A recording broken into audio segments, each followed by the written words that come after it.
there so you could tune in and listen to what's going on in the music world. So, ladies and gentlemen, without further ado, here tenemos a Tony Delavora here on the line. Tony, can you hear us? I can hear you. Can you hear me? Oh, yeah. I just want to make sure I'm coming in clear at the moment. All right. How about now? Se oye. I got you. All right. That's what's up. Well, Tony, thank you so much for for coming on the show. Of course, like always, we always appreciate that you always have all that good information. Before we get started, I want, like I always tell the interviewers, ¿cómo usted está and how you do? How's the family? The family is great. Everything is good. And, man, I can't complain. God is great. Amen to that, man. Amen to that. So, vamos a seguir por ahí para abajo con la entrevista. So, what is it that so Tony, tell us, what is it that you do? What's your position in this music business? Well, I own and operate an independent record label under the Orchard Sony, and I have the label now for, I want to say, 30 years. Independently. I've received offers from some of the majors, but I've always wanted to remain independent. It just works better for me. I've managed several bands, Orquesta Fuego. I've worked with, as you know, Lucy Grau, Christian Rey, Chamaco Rivera. There's so many. I provide, counseling, assistance, coaching, if you will, in administering, whether it's publishing, whether it's streaming, anything that has to do with the music industry. Right. I do consulting for, and again, I've done hip hop, R&B, bachata, reggaeton. I was the EVP at Wu-Tang Latino, and now I'm just independent and living a good life in Florida. So, how many years have you been doing this? I first started when I was 12. I auditioned for Menudo. I was a finalist with George Lamond and Ricky Martin, and of course we know who won that one, right? Wait a minute. You started as a singer and a dancer? I started as a singer and a dancer. Okay, all right. For Menudo. Look, listen, that's something new that now you educated me on something new about you. I would have never thought, man. Stop the madness.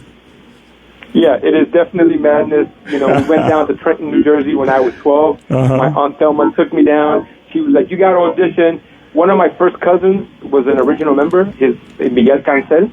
He was an original member of the Menudo. And so they made the interview process easier to audition. And, I didn't win, but I was there with George Lamond and Ricky Martin. Stop the madness. That is bugged out. That's, again, something new that I learned about you. So during these years, what has it that you come to realize? What is there something that that other people are not noticing on what's going on in the music business? Is there something behind the scenes that you starting to realize that there's something missing here? Absolutely. I think the first thing people need to know, especially the independent artists, and we have so many great ones out there, but ever since streaming took over, we've been robbed. All artists have been robbed. Remember when you used to buy an LP for like $9.99? Yeah. $12.99? So tell me why then you could buy an album, a full album, 10, 12, 14 songs, for $10, whether it was a cassette, a CD, a 8-track, LP, 45s, whatever the case may be. You paid that full price. You got the entire project. Now you pay Spotify $14, $16, $18, $20 a month for unlimited streaming, but the artist only gets 0.003 cents. Oh wow! Of a cent for a particular stream. An artist basically has to sell $2, $3, $4, $5 billion before they even see $50,000, $70,000, as opposed to when they were able to buy albums, and the artist, depending on his percentages, can get up to 6 to 12%, depending if they produced it and wrote it themselves, and make that money. Wow! Stop the madness. We are being robbed. Artists today are being robbed. Now, is it because of the industry that is, or is it because now we're all dependent on this social media? We are dependent on social media, but if something doesn't go viral, what you're doing is wasting your time. And let me tell you why. And let everybody who's listening know this. If you spend $8 to $10, $12, $13, $14, $15,000 to record an album, right? Okay. A full album, and you're independent. The producers were paid. Whoever mixed and mastered it was paid. The musicians were paid. You had to pay all that, then you performed it, right? Then you release it. Then you go on Facebook and you start pushing it. Yeah. Let's say you got 5,000 followers on Facebook. Only 10% of those followers are going to respond. So if you got 5,000 and you're looking at 10%, you're looking at what, 500 responders? Uh-huh. You know, they're responding to your project. Who's making money? The artist isn't making money. If you go to Spotify and your numbers, your song, let's say El Amor Prohibido has negative 1,000. That means you're under 1,000 streams. You've done nothing. You've paid all that money, but you're not bringing in anything. You're not bringing in anything. You're not getting paid. So why are you doing an album? You're spending $10, $12, $14, $13,000 paying everybody, but you're not being paid. Does that make sense? It doesn't make sense. It's madness. It's real madness. Yeah. And people don't understand licensing. They don't understand their publishing. They don't understand their mechanical royalties. They don't understand how to monetize their pages, their Instagram, their Facebook, their YouTube. They don't understand. They're putting things out there. They're not protecting their music. And some local DJ at, let's say, La Mega or Rumba that they know will play their song once or twice, the songs aren't even BDS protected. You can ask the local artist now, are your songs BDS protected? And they would honestly say, what's that? Stop the madness. You know, they don't know. But it goes back to, again, one of the things that I remember when I used to manage Charlie Brillante Su Gambino, you know, hitting the streets, you know, making movements. Before social media was as big as it is today, that I used to go from, you know, I mean, just walking to place, you know, meeting the DJs that play at the radio stations, at the clubs, and handing over the CD, trying to get interviews on all sorts of different these media outlets, and walking. You got to walk that walk. But I got a feeling like today, Tony, that with this social media, like you said, 10%, you can have 20, 30,000 followers on Facebook or whatnot, and how many of those are going to be actually going in and purchasing that song on whatever platform there is that you're selling your stuff? Do the artists have to be real proactive and not depend on too much on social media? Like, you got to walk the walk. Well, people are buying bots, right? They're buying followers, they're buying streams, they're buying likes. Those people are also getting paid, but you're not, because the followers are fake, right? And you can appear to have 50, 60, 70,000 followers and more than likely have less than 5,000. Yeah. You know, because it just makes you look good. The labels want you to do all the work. Right. They want you to do all the work. They want you to get the followings. They want you to get the streams. They want you to do everything. All they're promising is potentially shows like, let's say, you know, Carolina Hidalgo, you know, who we know as Karol G, the number one top selling, or not selling, but concert grossing female artist in the world, Latina. And she's only worth $24 million, but she's grossed over $800 million in concert tickets. Good night. Why is she only making 24? Why is she only net worth $24 million? They're putting on these extravagant shows. They're putting on these concerts that are amazing. Did you see that concert? Oh, she was flying in the air. People came zooming, the fire, the lasers. Yeah, that cost. It cost $3 million to put that show together. Yeah. People don't realize that. You know, and then what's left is peanuts, but you're getting the love. Yeah. And everybody, the record labels promise you love. You remember when you were able to go into a recording studio and just sing? I'm signing you. That was it. You just had to sing. They did everything else. Yeah. Now the artist has to do everything, bro. Everything. Write, produce, arrange, perform, get the followers, get the streams.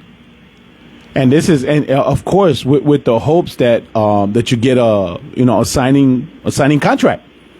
But even with that, you're really chancing it. So is it best to be independent, or with a major label? You see what I'm saying? So it's like you gotta juggle that. Major labels are failing. they're all switching over to digital. Sony, Universal, all of them. Don't let nobody tell you any less. Okay. Everybody's switching. Mark Anthony's independent. Bad Bunny's independent. Karol G, she signed with Interscope, for Beat Out Records. Yeah. Everybody's going independent. Everybody, because once you get the following, you don't need the label. Yeah, that is true. Once you get the following, you don't need the label. And all you're hoping for is high streams and great shows. Artists are being paid on shows. But you got the local artists who can't get paid because the local promoters don't want to pay either. Mm-hmm. They're not promoters like before for passion. They're promoters for profit, not for passion. Yeah. Remember that. They're promoters for profit, not for passion. Back then, if you had the passion, you'll make the profit. But now you want the profit, but you have no passion. That is true. And it's hard. They want to pay $3,500 for an artist for a salsa band to perform. It takes about $1,500 to $2,000 just to do the rehearsal and get the band there. Period. And what's left over to pay everybody? Yeah. It's not fair. So my other thing is with the copyrights, right? With the copyrights and the biggest thing that I see, Tony, that I have a hard problem with as DJs. This is as DJs, and I'm sure there are a lot of DJs that could relate to what I'm about to say. Where if we're playing your music, their music, any artists, bands, their music, and we're getting hit, we're getting messages hit back, left and right. Even what happened to me at 2 weeks ago at this venue, the venue was giving a warning that the music that was being played there, you have to have a license to play that music.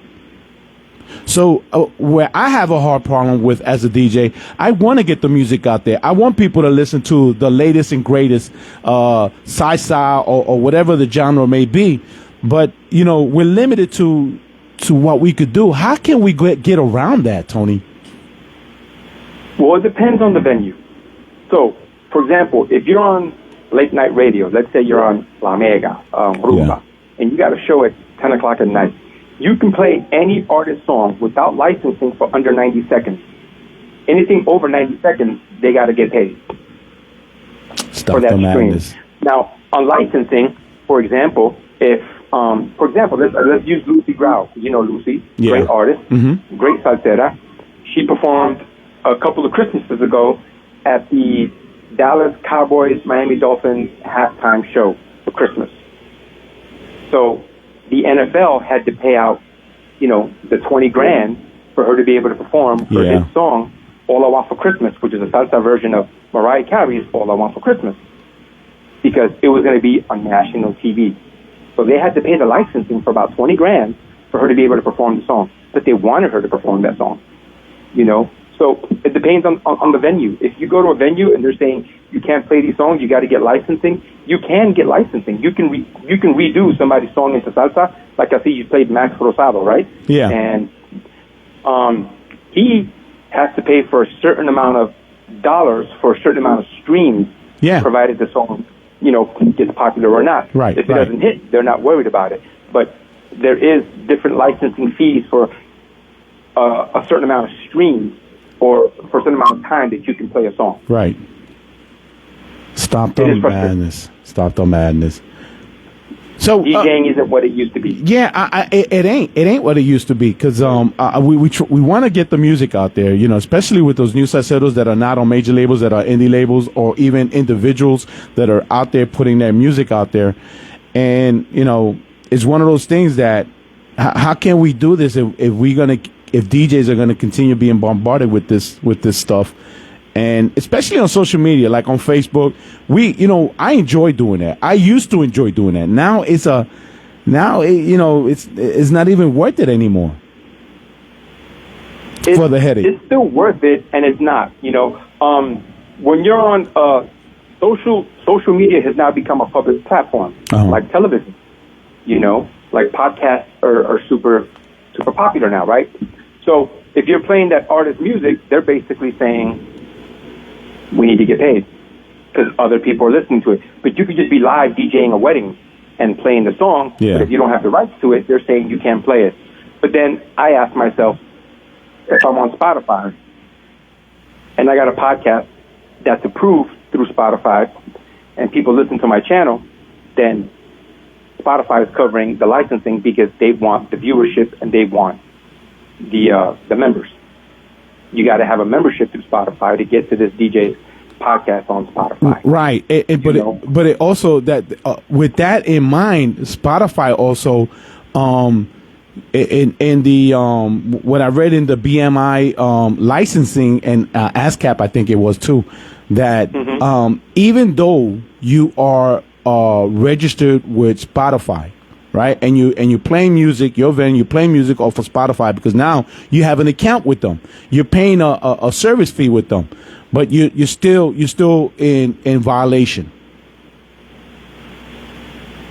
Yes and no. Wow. It depends how popular you get. Yeah. Stop the madness. You know how many DJs are playing music and they're just like, yeah, I got 800 followers. Yeah. They don't care. They Wow. don't care. So when Fuego performed at the House of Blues with El Grupo Nietzsche, okay, I was given a document that said, this is the licensing agreement. If you're going to record this and you're going to put it on your YouTube channel, we need to make sure that we're getting paid. Yeah. But the bottom line is, if it was under 1 million views, they don't really care. They're making you sign it to protect themselves in case you, by some chance, get to 1 million views, and then they're like, wait a minute, our logo's on there, we need to be paid. Stop the madness. Because you're promoting the House of Blues as well. Yeah. You see what I'm saying? So everybody has their hand in the pot. Oh, of course. To take money out of your wallet, So licensing is very important. You just have to make sure and do the research to see how you're covered and see what it is you can do to help the artist. But artists have gotten strong these days. That's why they've gone independent, because the labels are saying, well, we own the masters, so it's really our money. You don't own your masters, you can't do nothing about it. Man, I'm sure, back in the days, I'm sure the music business has changed dramatically. And it could be for the best or for the worse. What's your opinion on that? It's both. It's both? It really is both. It's a matter of greed now. The record labels aren't making the money that they used to make. Right. Because the independent artists, for example, let's use Christian Ray. Phenomenal. He writes and arranges his own stuff. His music is arranged by him. He lets the producer know what he wants out of it. Right. And then they'll put it together. But it's his arrangement. So he's, conceivably the executive producer of the record, while the other guy produced it, but he's still the executive producer. He's the writer, performer, and arranger. An artist like R. Kelly, who writes, performs, arranges, produces, and puts it on his own label, makes a lot of money. An artist, you said, what's better, independent or major? If you're signed with a major, let's say you're on Bad Boy, like Puppy. Okay, let's use Puppy with them. You're on Bad Boy. Yeah. Well, his distribution comes from who? BMI. So as an artist, you got to pay BMI their 25%. You got to pay Bad Boy their 20 to 25%. Yeah. Okay? You got to pay Puffy as a producer his 15 to 20%. Okay? You got to pay your manager their 15 to 20%. Bro, I'm already at almost 100. Okay? I'm already almost at 100%. And you ask, how does people like TLC or Tony Braxton, who sell 10 million records, go broke? There you have it. And then you got every major producer in the game or writer doing it because you're just the artist performing it. Wow. It goes back to one thing you said, you have to have the passion for it, because the challenges are of you getting paid, whichever way you're looking at it. You're really not making the kind of money if you're an artist or a musician starting in this music business, or even not only artist or musician, but management. Because the management, now the thing is, management, do they get paid up front, or do they recoup what they're working on, what they're doing, how they're representing their clients? Do they get paid after or before? Okay, I'm glad you asked that question. So first of all, let's use the word recoup. Remember that if you're signed to a major, everything you do is recoupable. Bus rides, plane rides, videos, hotels, everything is recoupable. Clothing, makeup, the show, the food, everything is recoupable. That comes off the bottom line before you even get paid. Okay? As an artist or as a manager? As an artist. Okay. Now, the managing has shifted. I've said this before on my post, and I'll say it a million times, and those who get upset, get upset. A manager is not a booking agent. A manager, if somebody calls you and they want to book a show, yeah, you can book the show. Yeah. The manager makes sure that the contract is right. You got to have your show writer. There's many people out there who don't even have a show writer. They go to a show, they don't even get water. They don't get soda. They don't get a piece of bread, because you have no show writer. They don't know what to give them. So the artist goes, performs, and he has nothing because they have a bad manager. Period. They have a bad manager. Managers should know the algorithms. Managers should know the genres. Managers should know where you're playing, where you're not playing, where you're streaming, where you're not streaming, where you should be, where you should not be performing. A lot of people are like, oh, I'm going to go perform here. Your career's over. Why would you go perform there? You know that's not a great place for you to perform. Just because you should doesn't mean, just because you could doesn't mean you should. Yeah. On a lot of shows, right? But managers should look out for the best interest. A manager will sign a contract for a certain amount of time. They could ask for streaming, which I disagree with. Managers now want streaming. I don't agree with that. But the manager should look out for the best interest of the artist overall. They should understand algorithms. They should understand everything that has to do with curating and playlists. These are things that a lot of managers just don't know because the industry has changed a lot. And they know nothing about managing. They just take on artists, and you go to their Spotify page. You say, I manage this guy. Well, go to the Spotify page. How many streams does he have? Under 1,000. What are you doing as a manager? Yeah. What are you doing? That's your job. That's your job. Don't tell me you don't understand curating and you don't understand streaming and you don't understand monetizing and you don't understand, So management has changed because, you know how we say in Puerto Rico, right? Es un guille. Yo soy manager. Yo tengo un guille. Yo soy manager. You got to work hard, bro. Yeah. It's hard work. Stop the madness. That is true, man. That ain't no joke. That ain't no joke. You got to wear a lot of hats as a manager. Yo, you just saw us when we was down there for the Latin Jazz and Salsa Festival. Yeah. I was with Fuego every step of the way, right? We're going here. We're going there. Right. Guys, is the dinner ready? Oh, wait a minute. Are the waters ready? Are the musicians right? Like, that is your job. You got to make sure every little piece. But a lot of people want to manage and collect their 15 to 20%, off of everything that's done. They don't get money up front. They just get a percentage of everything the artist does. But now some managers, want streaming. Why would a manager want money from streaming if they didn't write, produce, arrange? They didn't do anything. Right. Why should they get anything on streaming? Wow. Why? Yeah, I didn't think they were getting from that. A lot of managers are asking for that these days. Wow. They're like, I'm going to manage you, but I want a percentage of your streaming. And you're like, but what did you do to earn the streaming? What are you doing to earn some of my streams? A feature deserves streams. Like, with Fuego, we did El Canario. On the new album, we're going to have Diego Galet. We're going to have Isis. We're going to have El Canario again. But what you do is you divide streaming for features or a percentage of everything that gets done or sells, depending what sells or streaming if you do a video. But a manager does not deserve streaming at all. Yeah. But people don't know what, a manager means. Look at the word itself, manage the affairs.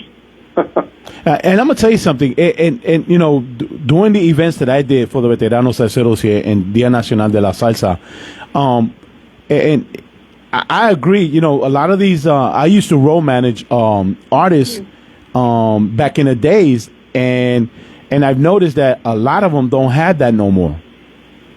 And don't have what? Role managers. Right.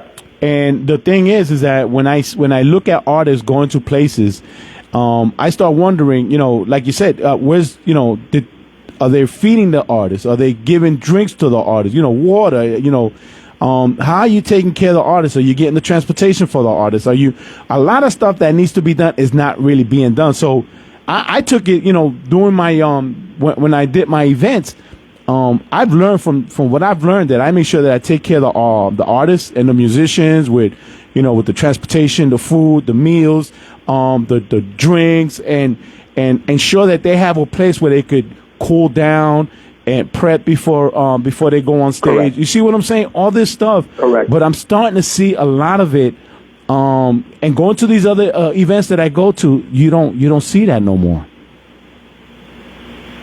You don't, because a lot of people, you have to have thick skin if you're going to be a manager. Yeah. To be honest with you, you have to have thick skin, and you got to be prepared for the worst. There are times where, with Fuego, with Lucy, whatever, whoever I was with, that, a manager would say, oh, well, the food was delayed, this and that. I have a contract. I have the option now to tell you before performance, I'm sorry, I'm not performing. And the promoter can get upset. It's like, you're not abiding by the contract. That's why you have the contract. A lot of managers don't even get contracts for the shows. They're just like, hey, we got a show on this day. It's this much. I'm going to get this much. You're going to get that much. Yeah. And you've heard me say this before, right? If the white paper is not right, yeah, the green paper is not right. Okay. Yo, stop them! I love that saying, man. I see it a lot on your postings that you'll be posting about that. And that's one thing, Tony, that drives me so much to read your postings, because a lot of that information on there, people are not getting their education. Although I must say, with you, it's an amazing experience through the years that you built upon that and built a network. But still today, la gente, they don't realize what is in play in order for you to be an artist and protecting your music. Now, how can an artist, an upcoming artist, somebody that wants to start joining in, or a musician too, how can they register? What is the procedures to register their stuff, to protect themselves? Great question. This is what I tell people, and this is old school, and some people who are listening or will listen to this interview in the future may or may not agree. I've been around long enough to tell you, the first thing you want to do is register with BMI or ASCAP. Register yourself as a writer. Once you do that, if you select BMI or ASCAP, you then want to start a publishing company under that company. Okay? So, for example, I have Villetown Publishing, right? So I got Daville Entertainment, an LLC, and then I have Villetown Publishing. Oh, okay. I make sure that if I write anything, or if I participate in writing anything, that I'm going to get my 2%. Even if I put just the word, oh, in a song, I'm getting my 2%. That's why you hear Puffy always going, that's right. Bad boy. He don't do nothing, but he's getting his 2% just for going, Yo, right. stop. Yeah. So you get your publishing company, so that when music comes out and if you're being paid, if you do everything right, you pay your publishing company first. Yeah. Then you pay your LLC. For example, Christian Ray has Christian Ray Music, right? You should then take 5 to 10% and pay your LLC. Then you pay yourself. If you record a song, it's done, and you've registered your song for the copyrights under your publishing company through BMI or ASCAP, you want to make sure at all times your songs are protected. So you register them. You take a copy of that, whether it's on a CD or an MP3, a thumb drive, just to be sure. Even if you've registered already through BMI, ASCAP to your publishing company, send a copy of that in the mail. Put it in a nice little postage, put it in the mail, and mail it to yourself, and never open it. Hey, Tony, hold that thought. Let me do a station ID.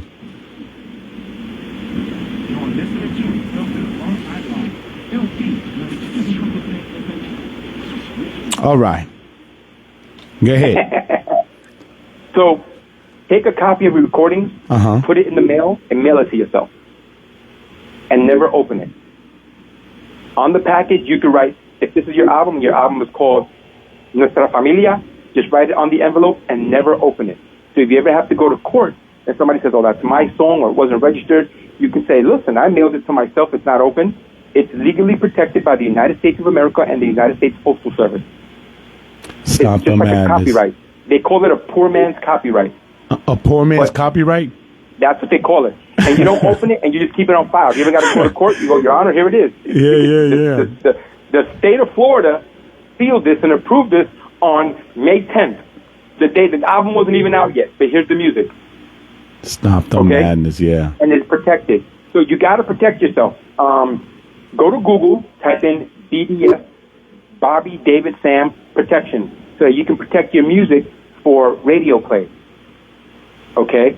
When you register your music, you select under the BMI and ASCAP, you can select the part that says licensing. Mm-hmm. They will automatically license it for you for free.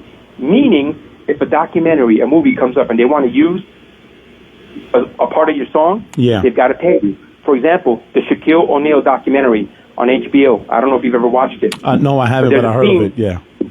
There's a scene where Shaq, when he signs with Miami, they play Orquesta Fuego. They play Baila Mi Salsa as the transfer. Now he's going to Miami with her salsa, and it plays for like 30 seconds. We get paid for that. Yo, stop because the madness. It was licensed to the label. But people don't know about licensing. Yeah. If you want to be on Grand Theft Auto and they want to play a clip of your song, you got to be paid for that song. So people don't know about licensing either. So these are the things that you need to know when you're registering your music. But you do it right through ASCAP, BMI. You start your publishing company, and you register everything through your publishing company so that all your songs are protected and going exactly to you and not everybody else. So it's best for somebody to then go get yourself registered as a LLC publishing company, and that's one of the steps prior to sending your music to be copyright, right? Correct, but you can copyright it right through there, right through the site. Okay. Through your publishing company, you submit it right through there for copyright. They'll review it, and how their process is, it's skeptical in itself. But once you get it back, it'll say approved, and you're done. Nice. It's very simple, but you just gotta take the steps to do so. People don't even register through BMI or ASCAP. They don't register as writers. They don't start their publishing company. If you don't have a publishing company, William, if you don't have a publishing company, stop the madness. If you don't have a publishing company and you're releasing music, where does the publishing go when it's being played? Yeah. Where's it going? People go, well, I'm not being paid. Of course you're not. You didn't do the white paper right. Yeah. And now you want green paper. It doesn't work that way, bro. It doesn't work that way. So when a boss fires you because you were 15 minutes into your lunch and you did it 3 times in a week, and he pulls out the employee manual and goes, bro, here it is. You're supposed to clock in. You didn't. And you go, nobody told me. Well, you signed for it. Who read the employee handbook? Who reads that 20-page manual? So, Tony, is there a difference? Is there a difference between the copyright and the licensing? Or does that fall under the same umbrella? It's almost the same umbrella. Okay. Copyright is to protect your music, that nobody can say it's their songs and they have it. Got it. Licensing is when you can actually pay for a song, or let's say you want to redo a song. Yeah. And convert it to salsa, you have to pay for that licensing when you do the song. And if you're selling it and streaming it, and suddenly, for example, Orquesta Fuego's last album, Nostalgia, we had the Titanic song, we had a few songs, right? Marcus Hernandez, one of the best in the business, has to go in and he has to pay for licensing for that song. He has to pay for a certain amount of streams. Right. And anything after that, you either got to pick up the amount of licensing you want for those streams because it's originally not your song, but you still get publishing on it because when you convert it into Spanish, you do an English song, there's always in the coro, they'll add their own little Spanish in there. That's still your original part of that song, even though it's a remake. So you still get publishing, but you still got to pay out licensing. Wow. So it doesn't matter. So it doesn't matter. So it doesn't matter. If it's an English song and you turn it into Spanish, you have to pay for the licensing. Absolutely. That's so like Killing Me Softly, right? Killing Me Softly. You do it, but then when the coro comes, you change it up a little bit and you add some of your Latin coro. Those are your original parts in that song. It doesn't take away from the song, from the original artist or composer of the song. And remember, it's not always the artist. It's the person who owns the masters and the writer of the song. Yeah. That's another misconception. I just redid a Mariah Carey song. No, Mariah Carey performed it, but if she didn't write it, it's not hers. If she doesn't own her masters. Yeah. You have to pay out. It's bugged out and then they can use it in movies.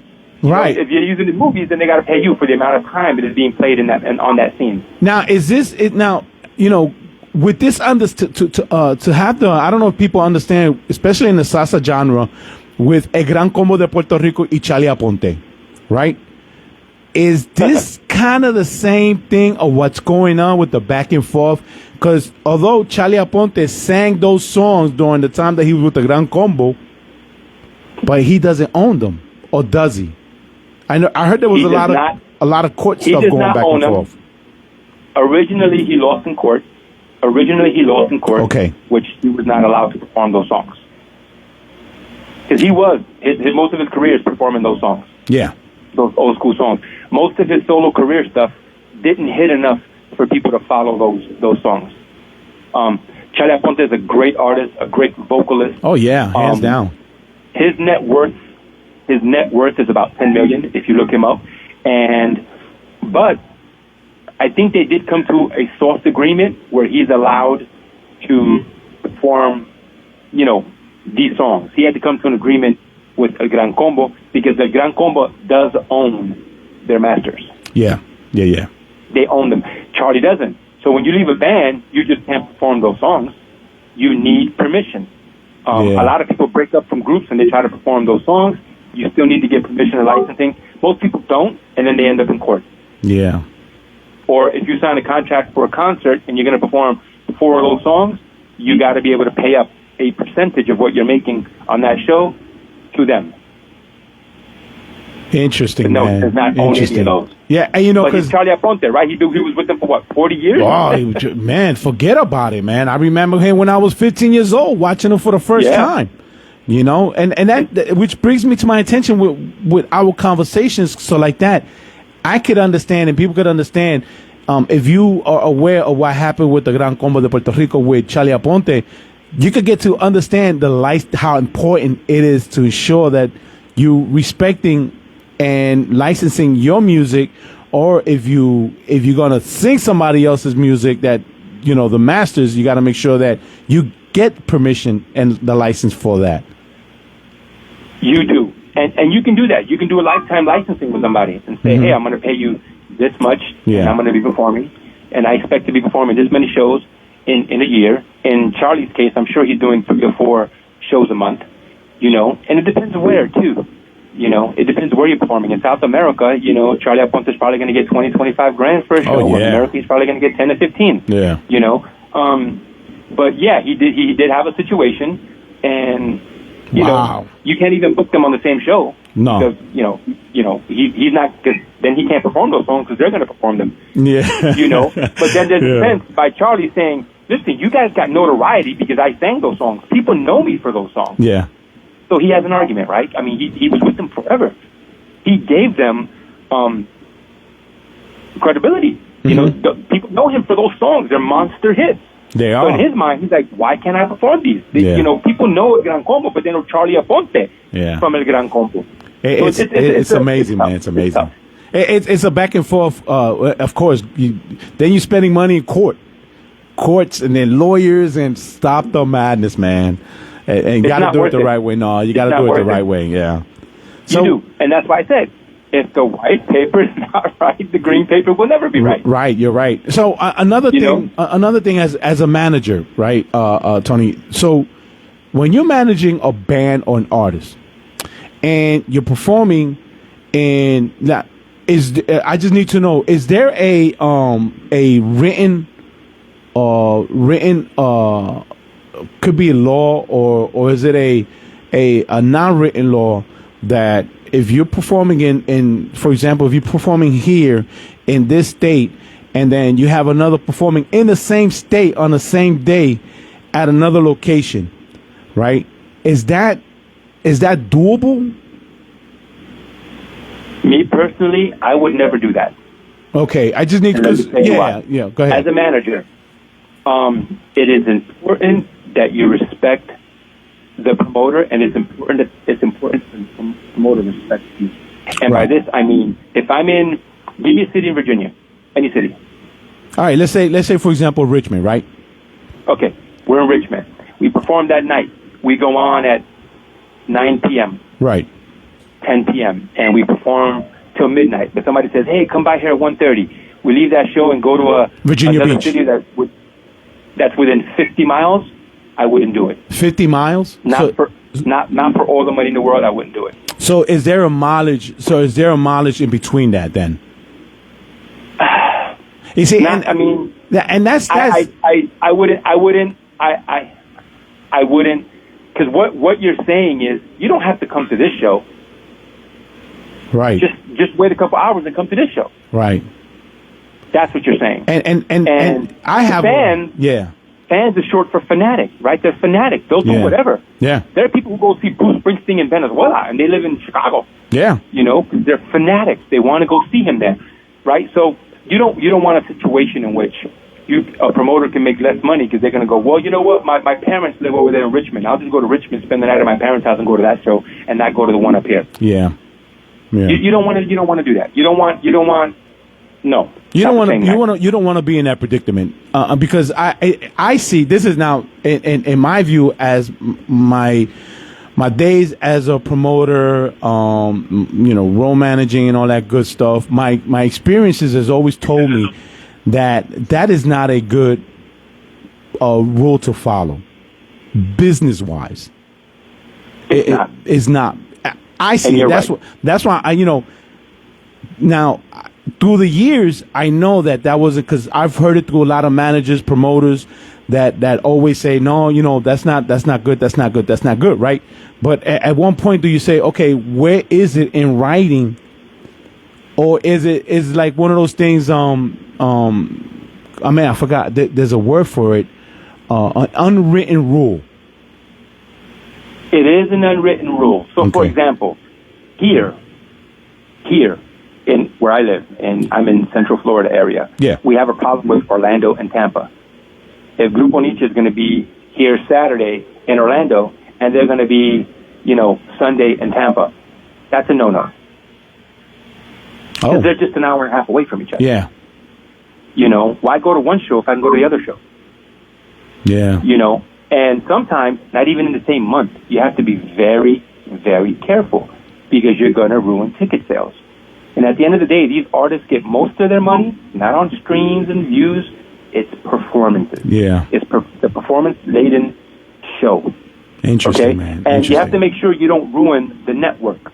And the network is your promoters, business owners, the concert owners. Yeah, your sponsors. Your network is your net worth. Yeah. Your network is your net worth. Yeah. Yeah. Man, this is... I love it. Listen, para lo que están escuchando, everybody's listening. This is Tony Delavora. He's been doing it all. I didn't even know he was a singer and a dancer. Stop the madness. I used to think he was, just management through the years. And we're having an amazing, interesting conversation. I'm hoping that everybody could take this and start writing, write your notes. Get yourself educated with what we got going on here, because it's important if you're an artist and a musician, producer, manager, a promoter, the whole 9 yards. And listen, Tony, I'm enjoying this because I love when you post stuff. I sit down, man. I stop doing what I'm doing. I read it, because I want to absorb what you're putting out there, because that's information that could help me in the future. You know what I'm saying? And one day, who knows where I'll be at, maybe managing or whatever the case may be. But a lot of the information you're giving us, Tony, is definitely, man, so appreciated that this opportunity, man. I love it, bro. I love it. It's madness, man. And it's important. It's important, and it's important that people understand this is a business, William, that is a business before it's anything else. But people love the music so much, they bypass the business and think, oh, I got a song on Spotify. It's in cyberspace, bro. It's not on Spotify. It's in cyberspace. Yeah. Because if you don't got the following, you're not getting the streaming. If you're not getting the streaming, you're not getting the money. If you're not getting the money, you're not, you lose the passion. If you're doing it for a hobby, then you're ruining it for everybody else. Absolutely. There's a lot of artists out there that are great. Yes. There are great artists out there, but they don't have the means. They don't get a public relations person to help them get more shows or get TV or get interviews. They don't have that, and it's tough, man. And that's another thing. Going back to as a promoter, right? I host an event here. If I host an event, I want to make sure that the listeners, the followers that are going to come to my event know who you are. And because how are you going to create an audience if they don't know the individual that's going to perform? Right. You know what I'm saying? I agree 100%. Okay, so check it out, Tony. So recording, let's go into the recording studio. You're recording, and the producer. How does that work? Does the producer get paid up front, or does the producer get paid later on, depending on how good the music is gonna be? How does that work? Is there a 50-50 on that? A real producer, not these guys you see on Facebook that got speakers and computers from home and stuff. Right. That's called pre-production studios. When they tell you I got a studio, they don't. That's pre-production. A recording studio, a producer, should be able to get a deposit up front. Okay? He charges per track. For example, Babyface can get an average of $150,000, as low as $150,000 per track, up to $1 million per song. Babyface will write it and produce it and arrange it for you. And then he's going to get, as for that song or that single, and things have changed now because now remember, we don't sell singles anymore. Yeah. You can get between 6 to 12 points. An executive producer can get 12 points or 20 points. A point means a percentage. Yeah. For those that don't understand what a point is. And then publishing. Nowadays, I'll give you a prime example. I don't want to keep it too long, but if I'm, I write, produce, and direct videos too, right? Like, a person comes to me and goes, Tony, do my video. And I say, let's just shoot a number out there. So, okay, it's going to be $5,000. Oh, that's too much. I can get somebody to do it for $1,500. I was like, okay, do that. And they're like, no, but I really want you to do it. Can you lower your price? And I go, okay, I'll tell you what, I'll do the video for $3,000 all in. Okay. But I want all the streaming revenue, and I want any mechanical royalties I keep. Yeah, okay? yeah. I keep. And then they say, oh, well, that's not fair. What if it blows up? And I'm like, exactly. So if you just pay me my $5,000, you got the rest of whatever you make when it blows up. Yeah. You see what I'm saying? So you either pay me what I'm worth, right? You either pay me what I'm worth, yeah. or, and then you keep everything else, or I'll do it for less, but I want everything else. Oh, that's not fair. Well, you're being unfair to me. Yo, right? stop the madness. So a producer is the same thing. The producer is the same thing. This guy's worth this much money. You know, give him what he's worth. He has proven hits. He'll show you over and over again. He has proven hits. Yeah. This is what he wants, and he's going to want some of the streaming. You can either pay him up front a large chunk of change, because in his mind he can go, well, I don't think this artist is going to hit anyway, so let me go ahead and get my $10,000 for this song. Yeah, Diego Galez produced a song for me, right, that I'm going to be releasing soon on my solo project, right? And I paid him what he was worth. He didn't want no streaming. He just wanted what he was worth, so I paid him. I paid because he's Diego Galez. Of course. Stop the madness. Yeah, he is. Stop the madness. So I didn't disrespect him. I paid him what he was worth. Right. For the song. He produced it and arranged it for me. And features on it, playing. And who knows that it'll probably, the future, we can never tell the future. Who knows what it's gonna be, even knowing that he's a well-known artist, musician. You see what I'm saying? So yeah, I mean, you take what you take, and I guess you have to pay what you're worth. That's what it is. Yes, sir. Yes, sir. In the industry now, people are just everybody's trying to cut corners because they don't understand the industry. If you're a very good artist and you understand somebody's worth, you're paying them. Yeah. You're paying them. You're going, bro, I know. And if it doesn't hit, it's a gamble. It's a gamble either way. Yeah. Nothing is a guarantee, right? But at least you have that on your resume. This guy that I work with, they're going to look at me and go, he must have a relationship with that guy if that guy went ahead and featured with him. Yeah, I'm telling you got a madness history, Tony. Stop the madness, bro. I love it, man. I love it. So I mean, all right. So we got about let's say about 6 more minutes left here on this interview. 'Cause I know you're busy, And I definitely, I am so appreciated that we are actually getting a lot of information out the way. And of course, although we're Facebook live right now, but these recordings, I'm going to, if with your permission, put it on YouTube. Absolutely. So like that, people could get their education. I hate to see people lose out on not getting the knowledge. But hay gente que son vagos, they're lazy, and I call it like the University of YouTube. Yes. Stop the madness. But, coming from the horse's mouth right there, bam, Tony throwing it down. So one more question that my curiosity when it comes to managing, ¿verdad? Dale. Collaboration, Tony, collaboration. What is the problem with that? Collaborations are a wonderful thing. Exactly. It's not a problem. The problem comes when the person doesn't get the respect they deserve. Okay. That's where the problem is. We saw this post with Frankie Negron recently, right? Yeah. That he had to do a cease and desist with the local artist. Collaborations, what people don't understand is this. You're an artist, I'm an artist, William, right? And I say, William, I want you to feature on my stuff. For the feature, I'm going to give you these streams, for this agreement and this amount of money to do the song. You agree. But then the song is released and I put it on my Spotify page and it's not on yours. Right. Every song comes with an EIN number, right? The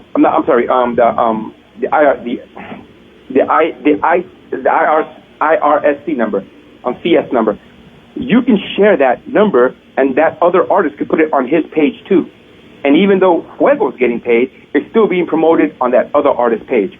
A lot of people don't know that. You see Daddy Yankee, he features with Romeo Santos. Yeah. It's going to be on Romeo Santos' page and his page. But if you only put it on your page, you're only promoting it on your page, that other artist is getting shysted. Yeah. You see, so they're not collaborating correctly because people don't know that. They don't know that you can actually share the number and that person can put it on their page to promote it on theirs. And if they got 50 million followers or 80 million like Bad Bunny does, then you should take pride in the fact that the people who go to Bad Bunny's page is going to see it on his page as well as yours as a collaboration. Artists get mad when you don't do that.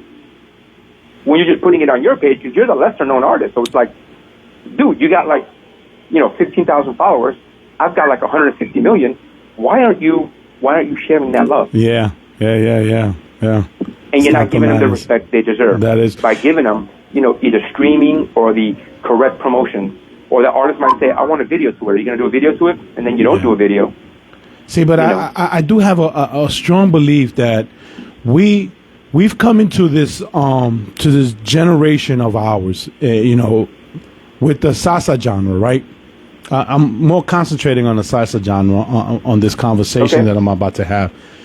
If we have these madness salseros that are very popular, why ain't they giving that break to the ones that are coming behind? I say this because this is the one thing I say, because I saw an interview, and again, going back to the Gran Combo de Puerto Rico, they were talking, and it was Jerry Rivas that was talking about the interview that he was talking about that the salsa is not where it used to be today. But it could be because if they're not picking up those salseros behind us, if they're not picking them up and giving them that experience that they have, sharing what they have, and adding them onto a play with them, collaborating together, we're not going nowhere with the salsa. This is a tough one, right? Everybody's been talking about where salsa is today. And George Carlin, the comedian, once used one word, and it was called NIMBY. NIMBY, which stands for Not in My Backyard. Okay. It's a boys' club. So Premio Nuestro, the Latin Grammys, who's winning? Who's there? Mark Anthony, Gilberto Santa Rosa, Victor Manuel.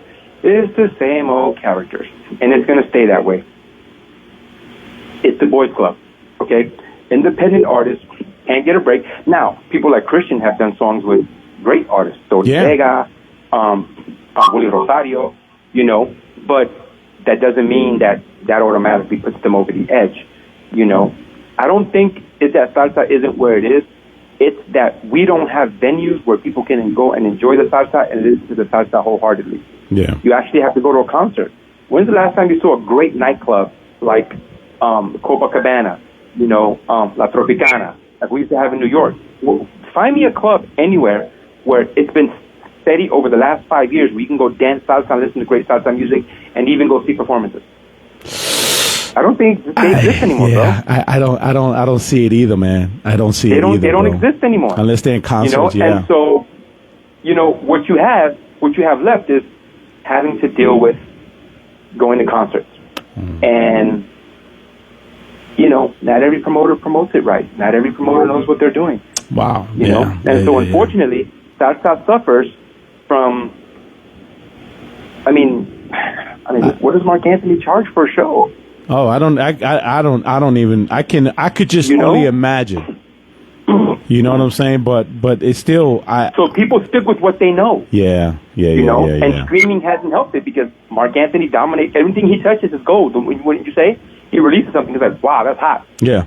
You know, so you're not looking for anything else. Yeah. You know, Sergio George has been saying this a lot lately, right? In his interviews, he's been going really raw with what he thinks is wrong with salsa, and then a lot of people redoing songs. Yeah, I've seen a couple of his interviews too, and you know, it educates. I love seeing these things because it really educates you on the genre, and I think regardless of what genre we're talking about, but it follows suit through all. And now social media has ruined music. I could agree. I agree with you on that one. Definitely agree with you on that one. Definitely. Social media has ruined music. Well, listen, Tony. Once again, man, I appreciate this opportunity, bro. This was a blessing for me and a blessing for our audience that were tuning into this Stop the Madness interview.